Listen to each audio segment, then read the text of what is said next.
भाभी और देवर की कहानी। एक अनोखा रिश्ता। गांव में एक बड़ा संयुक्त परिवार रहता था।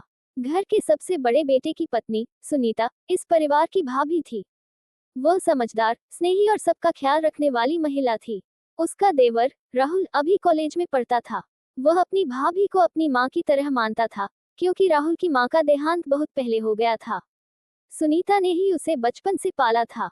त्योहार की तैयारी। एक दिन घर में दीपावली की तैयारियां चल रही थी। सुनीता पूरे घर को सजाने में लगी थी। राहुल भी उसकी मदद कर रहा था। उसने देखा कि उसकी भाभी दिन रात सबके लिए काम कर रही थी, लेकिन खुद के लिए कुछ नहीं सोचती। राहुल ने सोचा, भाभी हमेशा दूसरों का ख्याल रखती हैं, पर कोई उनका ख्याल नहीं रखता। उसने फैसला किया कि वह इस बार भाभी के लिए कुछ खास करेगा।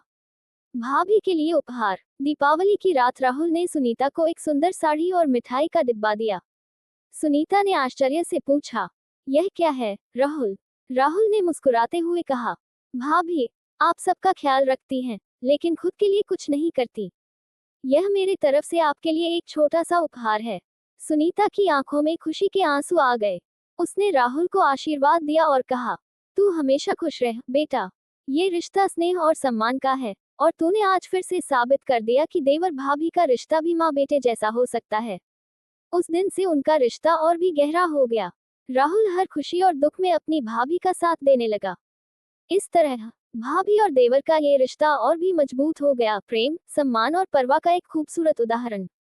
शिक्षा। ये कहानी हमें सिखाती है कि देवर भाभी का रिश्ता सिर्फ मजाक और हंसी ठिठोली तक सीमित नहीं होता, बल्कि यह प्यार, सम्मान और देखभाल का एक अनमोल बंधन भी हो सकता है।